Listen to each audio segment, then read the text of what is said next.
Les lumières de Phénix constituent l'un des phénomènes aériens inexpliqués les plus célèbres de l'histoire moderne. L'événement s'est produit dans la soirée du 13 mars 1997 au-dessus de l'État de l'Arizona, aux États-Unis, et a été observé par des milliers de personnes, depuis la ville de Phoenix mais aussi dans d'autres régions de l'État, notamment Prescott et la vallée de Phoenix, ce qui rend cet incident particulièrement fascinant.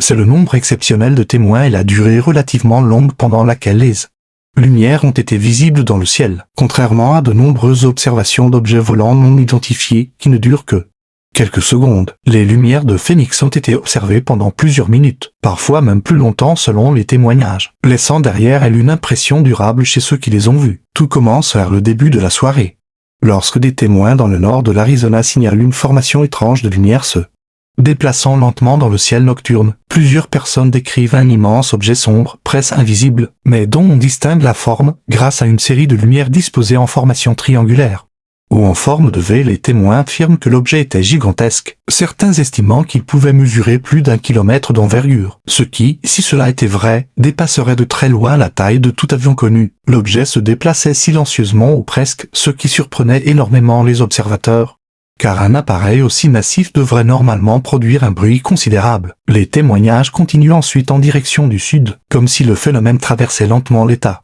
À mesure que la formation progresse, de plus en plus de personnes sortent de chez elles pour observer les lumières. Beaucoup appellent les stations de télévision locales, la police ou les bases militaires voisines pour signaler ce qu'ils voient. Certains décrivent un seul objet gigantesque, tandis que d'autres pensent qu'il s'agit d'une formation de plusieurs appareils volants parfaitement alignés. Les lumières semblent se déplacer lentement, parfois s'arrêter, puis continuer leur route, ce qui alimente encore davantage les spéculations. Plus tard dans la nuit, vers environ 22 heures, un second phénomène est observé au-dessus de Phoenix. Une série de lumières brillantes apparaissent dans le ciel et semblent rester immobiles avant de disparaître progressivement. Contrairement à la première observation, ces lumières ressemblent davantage à des points lumineux stationnaires. Plusieurs vidéos amateurs filmées ce soir-là montrent une ligne de orbes lumineux suspendue au-dessus des montagnes situées au sud-ouest de la ville. Ces images vont rapidement faire le tour des médias et devenir l'une des preuves visuelles les plus célèbres associées à l'événement. Dans les jours qui suivent, les autorités militaires donnent une explication officielle pour la seconde série de lumières. Il s'agirait de fusées éclairantes, larguées par des avions de l'Air National Guard lors d'un exercice militaire au-dessus du champ de tir de Baji-Goldoité. Selon cette version,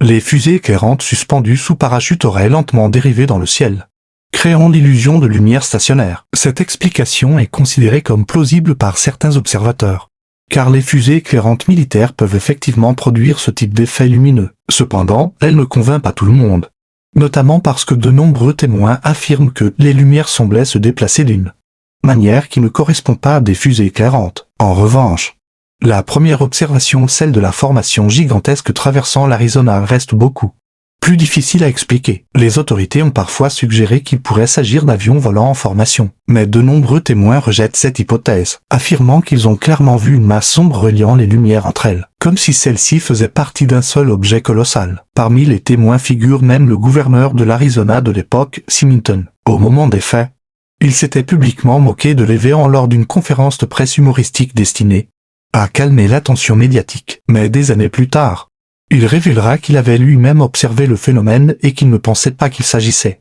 d'appareils conventionnels. Selon lui, l'objet qu'il a vu était énorme et très différent de tout ce qu'il connaissait dans le domaine de l'aviation. Cette déclaration tardive a relancé l'intérêt du public pour l'affaire et renforcé la dimension mystérieuse de l'événement. Depuis un 997, les lumières de Phénix sont devenues un cas emblématique dans l'étude des phénomènes aériens non identifiés. Les chercheurs, les ufologues et les sceptiques continuent de débattre pour savoir ce qui s'est réellement passé cette nuit-là. Certaines hypothèses parlent d'un avion militaire secret ou d'un test technologique inconnu du public. D'autres pensent qu'il pourrait s'agir d'un phénomène atmosphérique mal compris ou d'une combinaison de plusieurs événements distincts observés la même nuit. Et bien sûr, pour certains passionnés, l'explication la plus intrigante reste celle d'un engin d'origine non humaine. Ce qui rend l'affaire si marquante, c'est qu'elle ne repose pas seulement sur quelques témoignages isolés. Des milliers de personnes ont affirmé avoir vu les lumières, provenant de milieux très différents, pilotes, policiers, familles,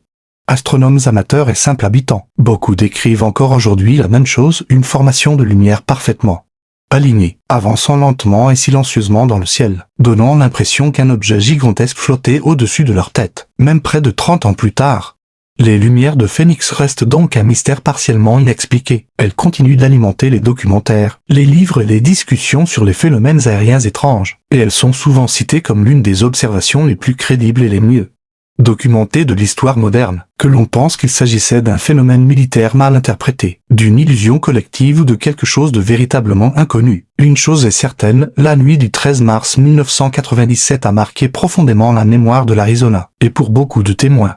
Ce qu'ils ont vu ce soir-là est l'un des moments les plus inexplicables de leur vie.